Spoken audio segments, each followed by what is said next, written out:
Bonjour tout le monde, on se retrouve aujourd'hui pour le déballage de Epoch Early Inventor. Et il n'y a aucun titre sur la boîte, tout se passe sur le côté de la boîte. Un 4 joueurs, 30 minutes par joueur, donc évidemment des parties de 2 heures, probablement 3 heures à la vue des composantes et du poids de la boîte, donc probablement beaucoup de tuiles de carton. Peut-être un peu de composantes en bois. On voit 56 tuiles hexagonales. C'est sûr que ça fait quand même du poids. 400 jetons. Donc, c'est énorme. Il n'y a pas l'air d'avoir de cartes là-dedans. On va voir ça. Et donc, un livret de règles. Un storage tray. Donc, on va avoir sensiblement quelque chose pour séparer nos jetons. Peut-être qu'ils sont déjà séparés. On va espérer. On ne sait jamais. Donc, la boîte illustrée, on aime ou on n'aime pas. Hein? C'est comme... Ça peut être sympathique, mais il manque quand même le titre. Hein? Je pense que le titre n'aurait pas... Tu sais, ça aurait été pas grave ici, là, dans le coin, là, cacher un peu le ciel. Donc, on a ça ici. Donc, le setup. Donc, on doit utiliser ça et défausser. Utiliser ce setup et défausser les autres. OK. Et défausser l'autre qui est fourni dans la boîte. Donc, c'est ce qui semblerait. Ils ont donc fait une petite alternative et on a... Est-ce que c'est réellement une charte de points qui est autour de ça pour vrai? Parce que là, je vois qu'il y a pour le setup 30 étapes de setup. C'est énorme. Mais bon, ok, si c'est ta première étape, si c'est ta première partie, commence avec le 1. Si c'est ta partie, un jeu normal, partie à la 2. On s'entend qu'il n'y a pas. C'est pas énorme, mais les autres disent de mélanger tout le reste. Donc ça. Puis une partie un peu plus longue, commencer à 8. Donc, tout simplement, pour avoir probablement une certaine asymétrie. On a le livret de règles qui est ici. Donc, un petit papier pas lisse, pas non plus trop journal. Bref, pas convaincu du type de papier. Donc, pour l'instant, on a ça. Parfait. Donc, on a comment ça fonctionne. Explorer les offres, utiliser les habiletés. Donc, on a beaucoup de texte, bien sûr. Jeu quand même très complet, j'ai l'impression. Donc, ça comme ça. On arrive à un jeu solo à la page 15. On a un appendice à 17. Donc, pour les tuiles et comment ça fonctionne. Ce qui est bien de l'avoir là-dedans. Par contre, c'est sûr que de l'avoir dans le même livret, ben, c'est sûr qu'il faut toujours passer ce simple livret-là plutôt que l'autre. Et donc, on a ça. Par la suite, on a une première feuille de punch que tout se tient ensemble. Donc, on a ça ici. Si je déplie, parce que tout se tient ensemble, comme je disais, c'est la même chose, 3 fois. Donc, on a ça. Par la suite, on a, j'allais dire encore une fois, un 3 feuilles, mais là, ce sont 2 feuilles. Donc, des mules, des grosses tuiles quand même, celle-là. Et de l'autre côté, on a c'est comme ça, là, des hexagones. J'espère que c'est pas vraiment les lieux qui sont cette grosseur-là. Non, effectivement, c'était pas les lieux.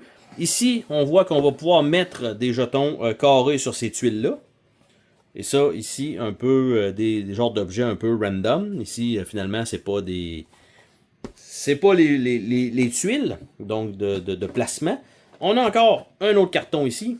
Donc, la même chose, encore quelques objets comme ça. On a des mules, je sais pas s'il y en a une par joueur ou quelque chose comme ça. Ou s'il faut les construire, probablement. Donc on a ça. La même feuille, on va dire 2 fois. L'autre setup qu'ils nous ont dit de ne pas suivre, donc qui est là, je vais le mettre de côté pour l'instant. On a une autre feuille, sensiblement, qui a l'air d'être la même chose. Donc tout le monde aurait la possibilité de construire les mêmes choses. Donc ça comme ça. Et celle-là sera donc la dernière comme ça pour 4 joueurs, ce qui fait du sens.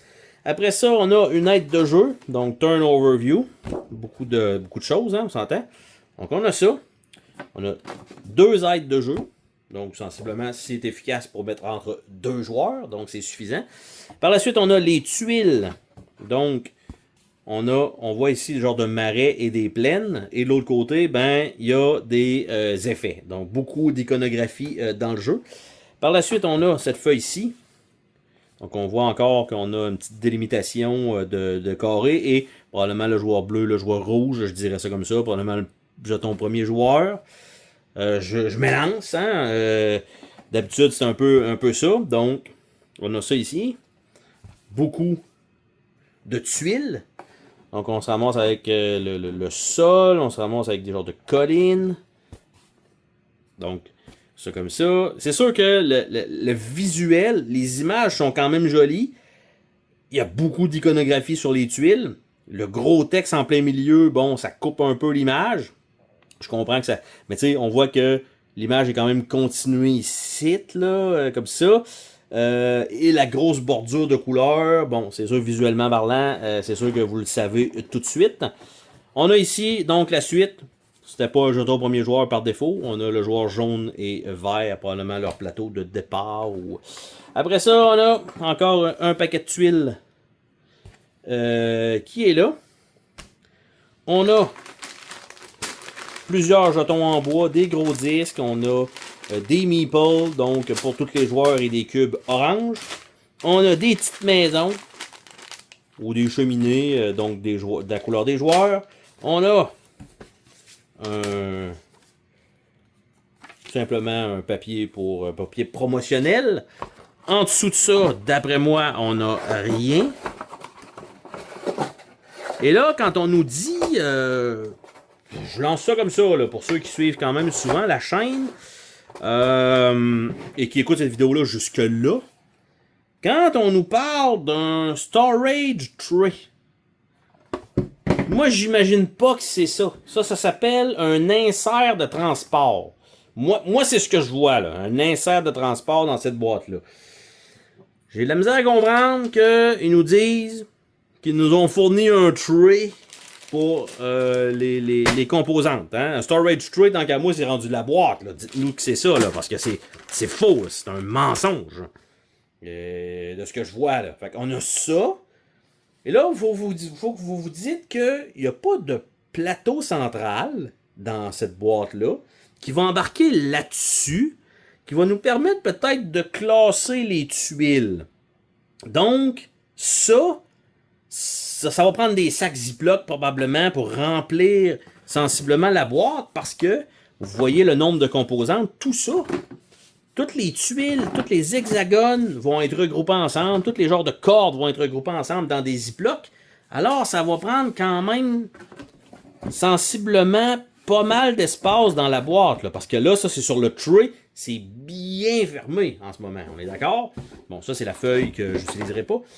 C'est bien fermé, là. Ça arrive assez proche du rebord. Et ce qu'on a, c'est ça. Donc, présentement, là, il n'y a aucune place avec les jetons pas punchés. Je sais pas si vous le savez, mais d'habitude, quand on punch les jetons puis qu'on essaie de rentrer ça dans une boîte, par la suite, ça ne rentre jamais.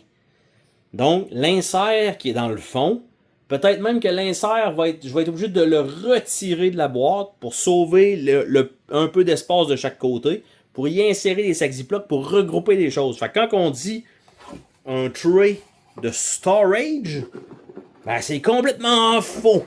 Si c'est ça, là, ils ont vraiment poussé pour se dire qu'ils nous ont mis ça. Parce que, dans les commentaires, s'il vous plaît, juste indiquer est-ce que vous vous attendiez à ça.